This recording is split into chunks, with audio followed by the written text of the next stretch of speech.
everyone, this is Unit 6, Lecture 5. This is all about adulthood development. You might be thinking, but if you're an adult, you've developed. We should be done, right? No, there's still things that are happening and changing in your life once you've hit 18 years old, and that's what we're going to look at. A couple learning targets, but this one shouldn't be too bad. One of the things that makes studying adulthood somewhat difficult is identifying stages. It's much, much harder to distinguish the difference between a 30-year-old and a 40-year-old as it might be to compare a 1-year-old to a 10-year-old or a 10-year-old to an 18-year-old. So when we are still truly developing into our adult bodies, it's much easier for psychologists and researchers to mark developmental points physically, cognitively, socially, that sort of thing, than it is between a 40 and a 50-year-old. Of course, it might seem really easy to judge the difference between a 20-year-old and a 50-year-old, but if you picture your average 20-year-old lifestyle, I guarantee you there's a 50-year-old out there who's living it up like they think that they're 20. It's just like someone who's actually in their 20s, who maybe kind of settles down into that domestic life a little bit earlier and maybe takes on what that stereotypical idea of a 50-year-old life. So in other words, these stages are not as clearly defined as you get older. And really more people worry about a social clock than their actual age. And they worry about where they measure up to their peers in terms of career, relationships, and those sorts of things. So in psych, we're going to just kind of break this down into two categories: early to middle adulthood and then late adulthood. And yes, I realize that this is a huge age range, but we're going to do it anyways because we're still focusing on many of the same things. Throughout your 20s to your 60s, you are centering your social development around careers and love. How are you developing into your career goals and starting maybe at a low part of the totem pole of your business or your chosen profession and working your way up? At the same time, you might be starting out new relationships and with careers and with relationships, giving it a go and then kind of realizing it's a false start, it's not going to work out, and then you try again and you try again until, for most people, you find something in both of those categories that lasts a long term.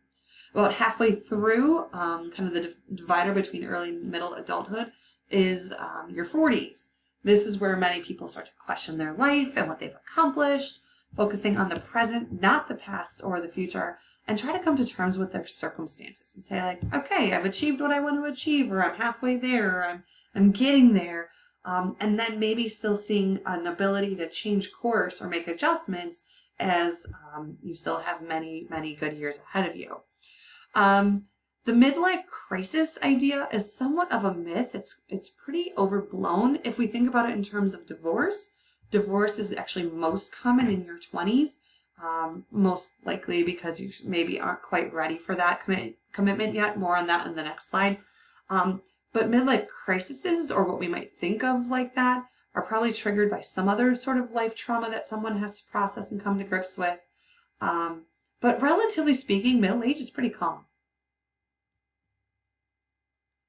As I said, we're going to go into marriage a little bit further here. 90% of heterosexual adults will marry. So you can see maybe that's a measurement of social clocks, or maybe, and just what society accepts as normal. But whatever the reason is, 90% of heterosexual adults do indeed marry. We are, however, seeing some increase in the rates of simply living together without the formality of, or the legal backing of marriage. Research has shown that marriages do last longer if people wait until after they're 20 years old and if they are both well educated. You can draw your own conclusions as to why that might or might not be, and we can discuss those in class. But a couple other interesting facts for you. On average, most women wait until they're about 28 to get married, at least American women, and the age is 30 for men. And divorce rates are higher than the distant past, but they are actually starting to drop somewhat. They seem to have peaked in the 80s. Might as well note here that 75% of divorcees will remarry, and 65% of divorces themselves after the age of 50 are initiated by women. So divorce does tend to come either very, very early on in your 20s, or a little bit later in your 50s and 60s. Marriages are rated as most satisfying when the couples have identified as having similar interests and values, have similar approaches to emotional and material support, and feel comfortable having intimate disclosures with one another. In other words, being very open and vulnerable with one another and having that comfort and feeling of security with each other. Specifically looking at women's roles in marriage, close to 75% of married women with school-age children work outside the home, and so that's kind of where society is right now. It's becoming more and more common for women to maintain a job outside of the home. However, most of those women do the majority of the housework. This is sometimes considered a second shift for women. So if you go and work a 40-hour work week, traditional gender roles still prove to be true, that employed mothers will put in the equivalent of an extra month of a 24-hour day during the course of a year. So that really amounts to 720 more working hours than your average man. However, these women that were researched also report more personal satisfaction and a sense of contributing to society. So this doesn't necessarily mean that women are unhappy or necessarily feel taken advantage of, but sociologists have also proven that marriages are considered more satisfying when the work is equitable. So where there's a sense of balance and give or take between both partners. Moving on to late adulthood and the physical changes that people over 65 experience. There are many, just like there are many at the beginning of life, there are many physical changes towards the end of life. Things like thinning and graying hair, skin wrinkling, and a slight loss of height. Senses become less sensitive. Reaction time slows and changes in stamina occurs. So it is true that someone hits their physical peak when they are about 20, and then it declines from there. After age 70 and then 80 is when we start to see some of these in great quantities. And there are reasons, or at least theories, as to why this happens. The first one is the genetic programming theory. And this is the idea that there's just a certain lifespan to your cells, and then they're almost automatically designed to self-destruct and not reproduce. So your cells only have so much life, and then when they break down or disintegrate, they can't be healed, they cannot come back, and new ones don't develop. And then there's wear and tear theories that the mechanical functions of your body will start working efficiently as people age, just out of use. If we apply it to something, if we think of it like think of hearing, that's a pretty good example that kind of demonstrates both of these theories. If we think about the cilia that are that's in your cochlea, and we know that when it's exposed to loud noises, that the little cilia can bend, and they're supposed to bounce back, but they don't. Sometimes they just remain bent or even break off. So that would be an example of wear and tear, that if you use your hearing cilia too much, they wear down and they might tear and then they might break, and then that's just that. They've gotten used a lot. And then to piggyback on that, if the cells can't heal or reproduce, then your ears are kind of just designed to lose functioning over time or not be as acute. So I think that there's some aspects to both of these theories that can be applied to why we age.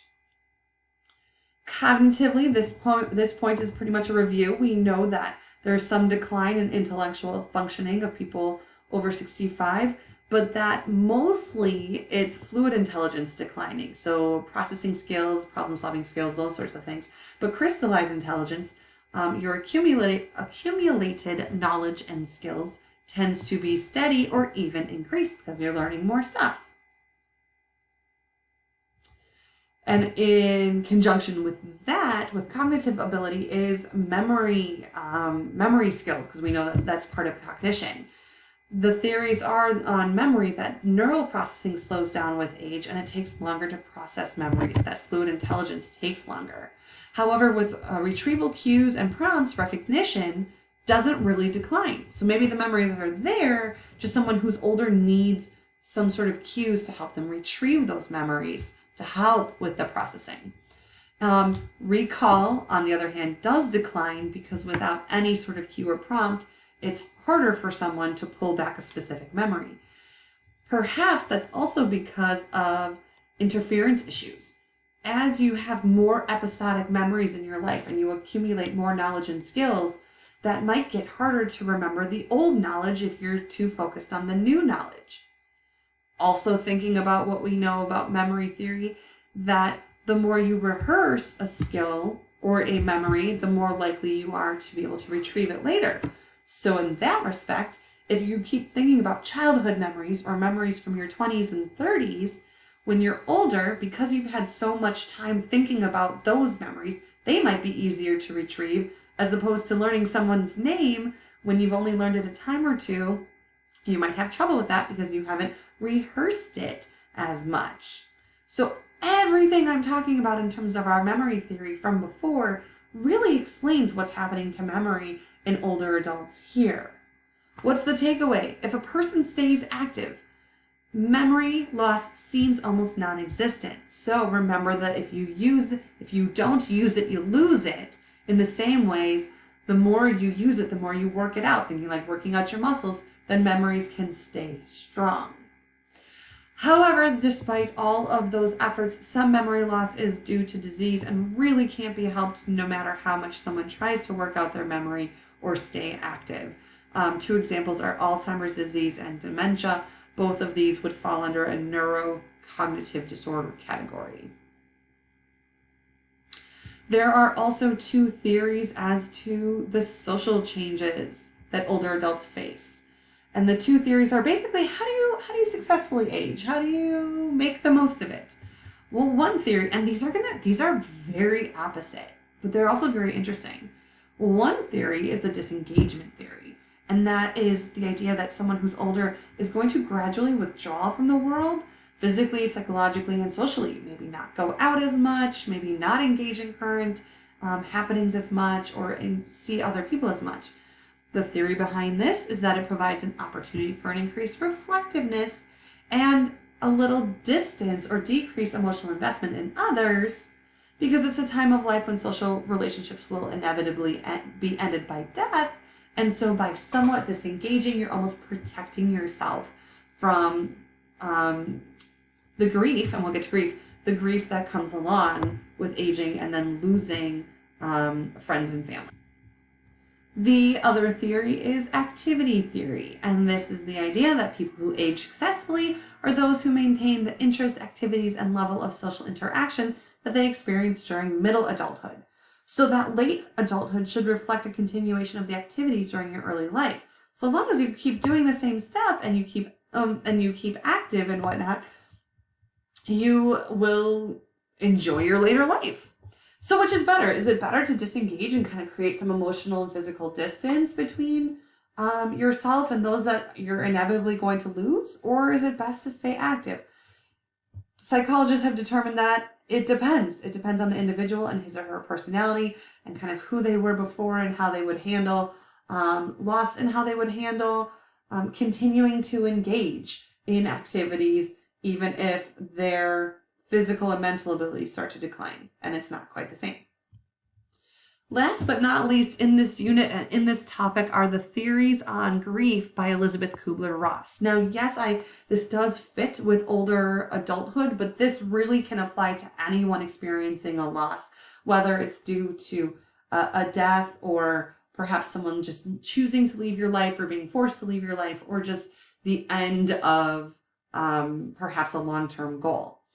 She spent most of her career studying tragedy, death, dying, and the grief cycle. And one strong conclusion that she came to is that grief is most severe if it's unexpected and you don't see it coming. However, regardless of the intensity and the reasoning, she developed the 5 stages of grief that all people experience. So she did some research and kind of broke down people's reactions into these 5 categories in no particular order. And she claims that when someone is grieving something, they experience denial and trying to just claim that it's not even happening.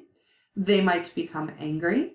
They might try to bargain with a higher power and try to make offers of what could be done differently to regain the loss. They are likely to experience some form of depression, and they are likely to experience some form of acceptance. They might bounce back and forth between these different stages. They might get mixed up in different orders. Some might be more intense and long-lasting, and some might be milder and brief. And then she also claimed that these stages may occur, as I was saying, with the learning of it, that one might have a terminal illness or someone in your life has a terminal illness, dealing with a loved one's passing or the end of a relationship, and so on. All right, that wraps it up for this lecture, and gosh, even for Unit 6.